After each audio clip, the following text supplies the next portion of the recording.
Hello to all the parents and carers that could join us today. My name is Shannon and this is Michaela and Talissa. Together we are the co-planners and teachers for the Year 2 cohort. First of all, we'd like to thank you all for coming tonight and welcome you to interrupt us at any point with questions or concerns. It is crucial that we as teachers and you as parents are on the same page when it comes to students' learning and development. The purpose of this evening is to address some concerns that have been brought to our attention surrounding the use of digital technologies in our mathematics classrooms. To begin, I would like to open the floor to you. What concerns do you have about digital technologies in the classroom?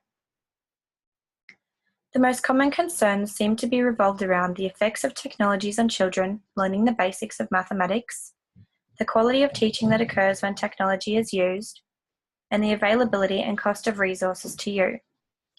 As we progress through this presentation, these concerns will be addressed. We understand that some of you may have negative memories of learning mathematics at school. Boring, difficult, repetitive may be words that come to mind.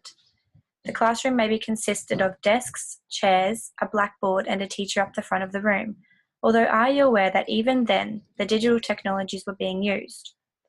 The first incorporation of technology into the mathematics classroom was in 1970, where the basic four-function calculator was introduced and accepted as a critical tool in mathematics education. Since then, the world we live in has quickly become a more technologically advanced place, where devices of greater complexity have been introduced into the classroom. Therefore, we need to consider the technological capacity of our children, as they will be the innovators of the next generation and the ones required to create and use the emerging digital technologies. Because of this global technological advancement, it is crucial that digital technologies be incorporated into the classroom in the form of ICTs or information communication technologies. Most of you are probably unfamiliar with the Melbourne Declaration on Educational Goals for Young Australians. This document was developed by the Australian Education Ministers in 2008 to establish educational goals and underpins all curriculum frameworks in Australia. This document makes continuous links to the importance of incorporating ICTs into the classroom and ensuring children become proficient users of technology in order to be successful and innovative citizens in the future. The Australian curriculum has also made ICTs a priority and placed a heavy emphasis on the importance of students developing their skills, knowledge, and confidence in using them in school, home, and the community. These can be seen in the ICT capability and throughout this learning area. So what are ICTs? It's not just computers we're talking about here. The umbrella term ICTs can include any technological tool or resource that can be used to communicate, create, distribute, store, or manage information in the classroom. Some examples include computers and internet, of course, digital cameras, educational games, presentation and digital software, databases, interactive whiteboards, televisions and radios, robotics, portable devices including iPads, and calculators.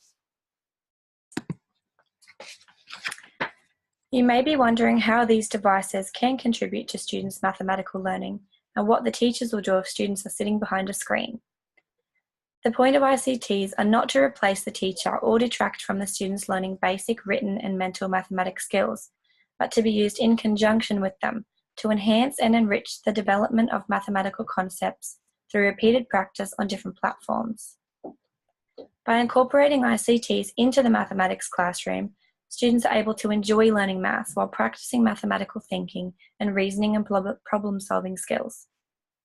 By allowing students to do this, a constructivist learning environment is created, where students are encouraged to take responsibility of their own learning through collaborative and authentic learning experiences.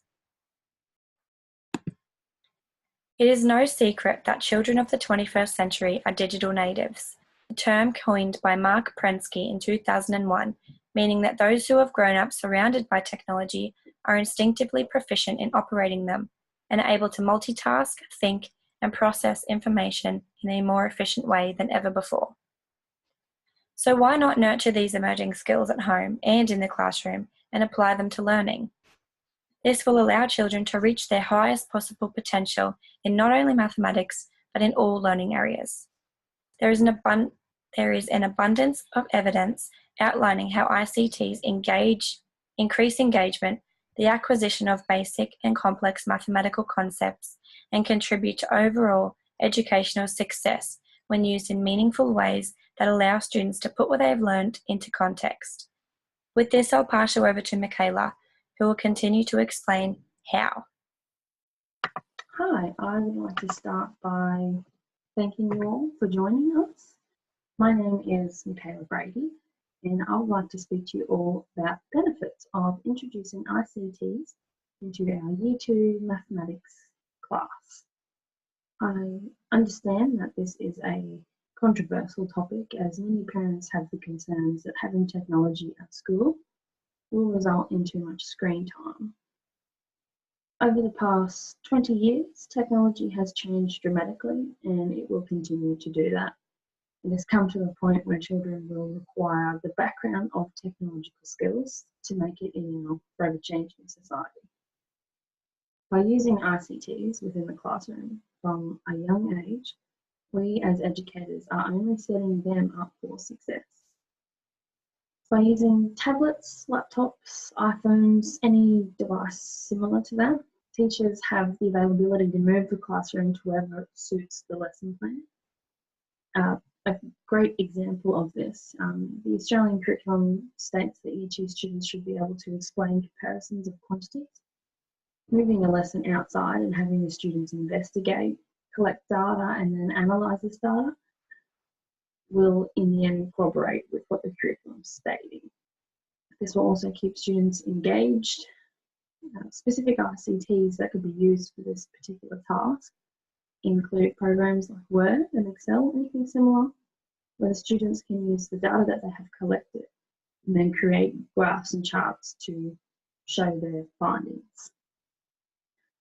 Having a cloud-based server is a fantastic way for all students and parents to keep track of what is being learnt in the classroom.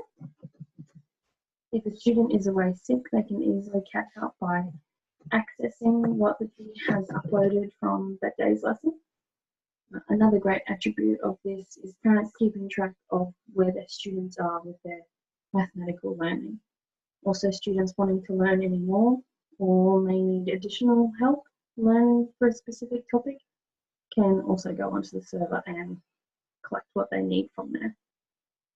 Another great example, having a smartboard in the classroom can only be advantageous to all parties.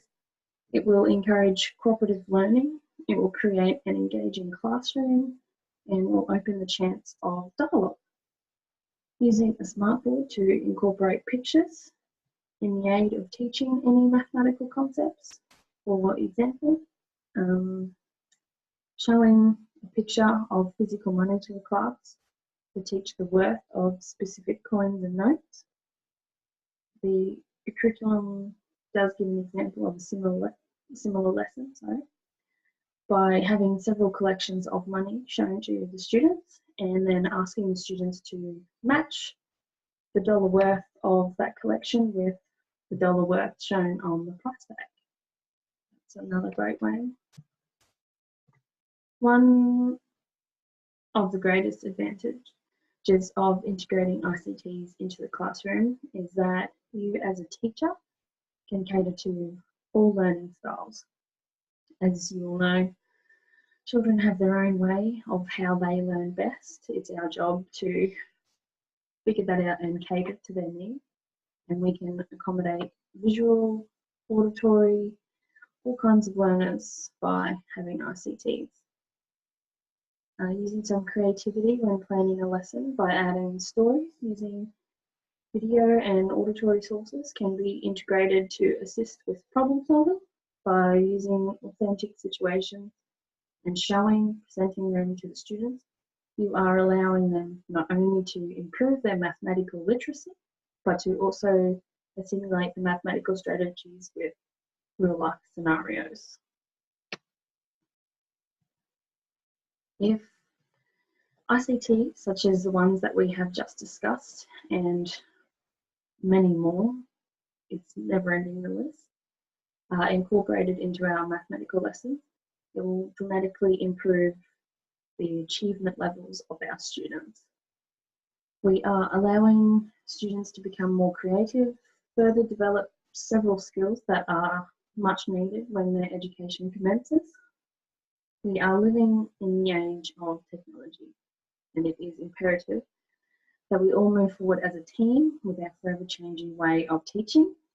And most importantly, we can make mathematical lessons more fun for our students when we do incorporate these ICTs, which will, in the end, promote more active learning for our students, which can only be beneficial to schools, society, and the students themselves.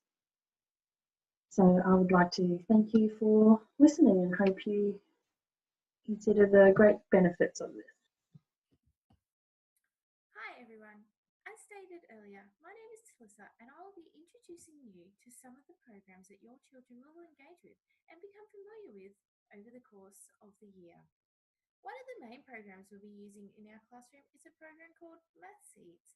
We are fortunate enough that our school provides a subscription for this program, meaning that all of our students have access at no cost to you. Most of you should be familiar with the Reading Eggs program used in English. Math Seed, also produced by the ABC, is the same concept, allowing engaging in mathematical lessons to be fun. This program is full of child-focused activities covering a broad range of number, shape, and measurement topics in line with the Australian curriculum. By incorporating a reward system, it makes the experience motivating and meaningful for students. So why do we choose Math Seeds? Each lesson of Math Seeds has been created by educational experts, including teachers, allowing the structure to be suitable for building early mathematics skills.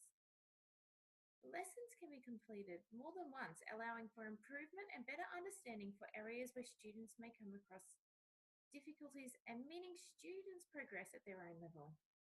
Children also receive a certificate after successfully completing a quiz at the end of each map. The best bit for the parents is that there is a dashboard showing each child's progress, allowing parents to work with their child at home to help them. Now, I'd like to call upon one of you to come up and experience this program for yourself. I will walk step by step along the way as well as to demonstrate to everyone what is happening. At the end of the session tonight, feel free to come and have a go if you wish. In this, a test is done to determine first what level. Most of our students will be beginning at level 1. This one has taken me through to level 131 as I have already completed this. So if you'd like to go through and have a look and show everybody what you're doing, that would be great. Thank you.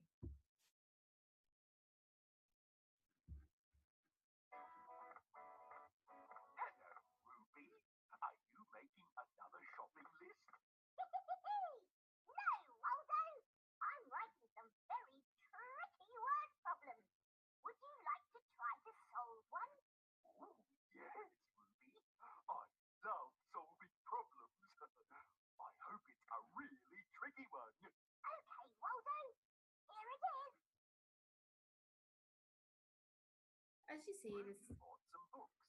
She gave 5 to Mango and had 6 books left. How many books did Ruby buy? Tap on the numbers in the word problem. As you can see, it is audio as well as for the students to be able to read. Tap on the numbers in the word problem. If they do get confused, all you need to do is click again and it will read it out again. Tap on the numbers in the word problem. This is a back to front problem. We know I gave 5 away and that I had 6 books left at the end. But we don't know how many I started with. One way to solve this problem is to work backwards. We start with the number of books Ruby has left and add the number of books she gave away. Let's use pictures to help us.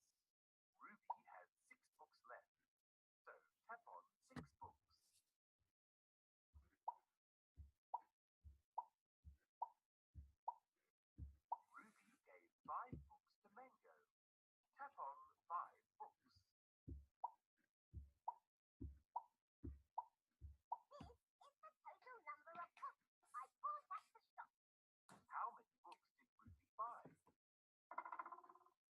And then they could go through and count. So 1,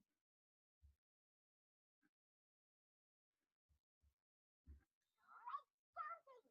I bought 11 books in all. Now let's check our answer to see if it makes sense. Ruby bought 11 books. She gave 5 to Mango and had 6 books left.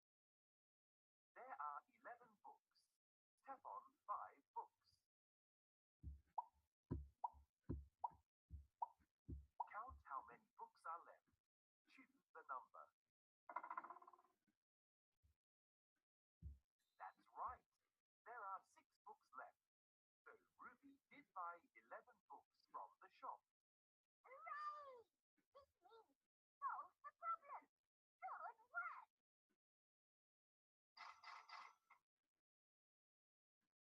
That was tricky, Ruby. Yes, Waldo. But the trick is to always start with what you know. Then work backwards through it bit by bit until you get the answer. Hey, Ruby, do you think you could write a word problem about me? Of course, Waldo. Let me see what I can do. Waldo caught some fish. He ate 10 for breakfast and has 12 left. How many fish did Waldo catch? I'm just going to Tap on the numbers in the word problem. interrupt this one and point to you the dashboard here in which you can go through and you'll see. Tap on the numbers in the word problem. Sorry, I don't know how to pause it. But you can see how after this, each lesson will go through. Tap on the numbers. You can then choose the lessons and you can choose, see what awards. There are games. There's a shop, but we will not be using the shop in our class. If they wish to go back, they can go through. I'm just going to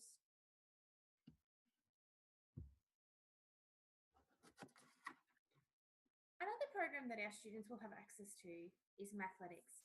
Mathletics is programmed for learning until the ages 8 to 9 or grade 3. Students are given the opportunity to have a crossover with Mathletics, as this is what they will use in the older grades.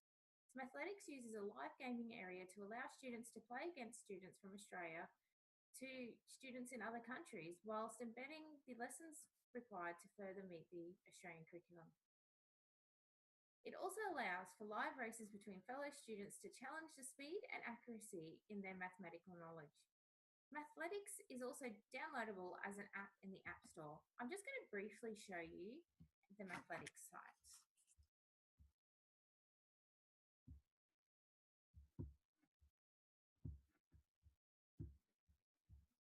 This is set up for a year 2. You can go through learning. It has all the different substreams.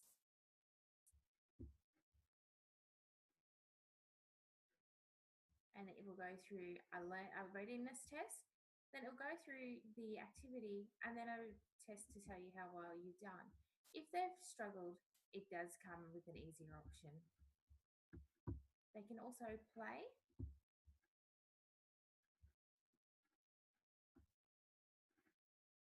As you see, it'll have online.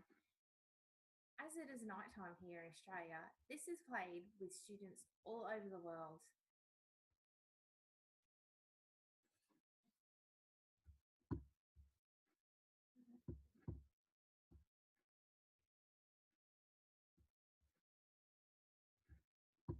Mathletics also gives points. And the lessons are a little bit different compared to the math seeds.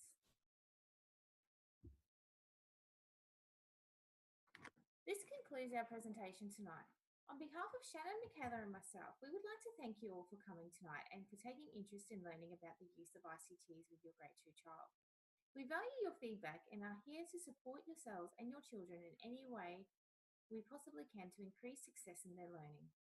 Please feel free to stay and have a chat with us after or to come and have a play with this program for yourself.